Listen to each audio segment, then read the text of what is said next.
Alright, today I want to talk a little bit about the difference between power and flow training. So, in boxing, a lot of the time, we flow when we hit the bag. So, it may look something like this, right?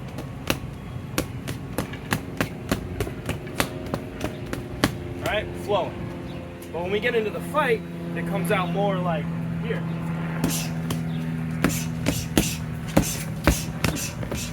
Right? Because there's intensity, we're trying to hurt the other person, so we're adding that power, and when you add the power, it obviously looks a lot different than the flow. I think a lot of the times in Kali, stick work, and weapons work, people train a lot of the flow, but they never train the reality of the movements. So, for example, here we're flowing, I'm just doing my angle ones, moving my feet, doing my angle ones, working around the bag, then into a flow here, angle twos here, or my 3 and 4, sorry, here, moving around, working different angles and just flowing on the bag, right? So that's most of the work we do. But what is neglected, that a lot of people should be doing, is working the strikes as if we were really in the fight. So here.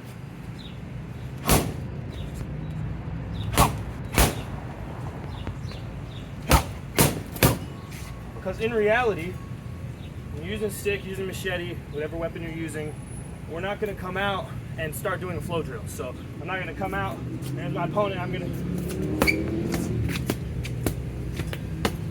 No.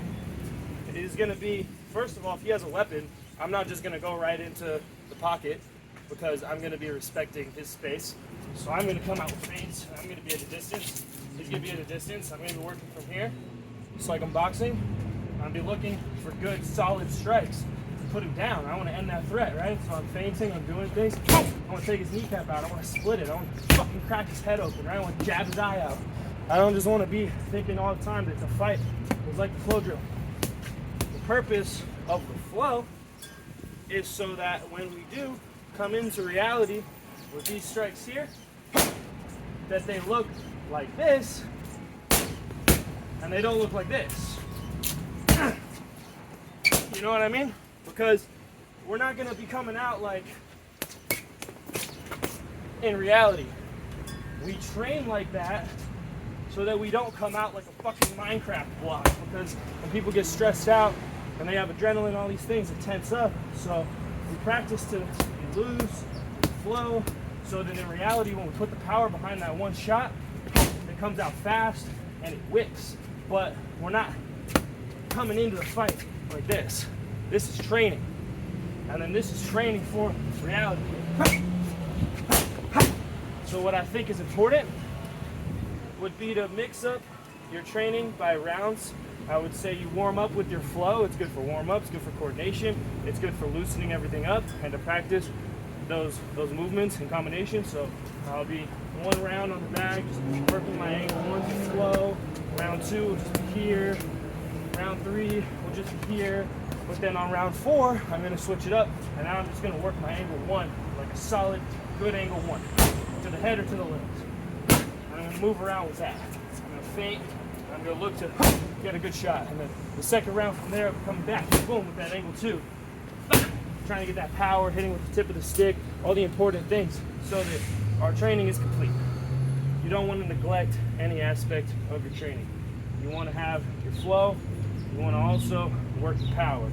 So yeah, I just want to put that out there. I think this is something more people should be doing. When it comes to your weapons work, not just working your flow, also making sure that you're working the bag just like you work the heavy bag when we box. Boom, boom, boom, boom. Same thing when we pick up our stick, or move around, treat it like an opponent. Boom. And try to make sure that every single shot counts and that it has potential power to end the fight. So yeah, just want to put that out there. That's all I got for today. Peace.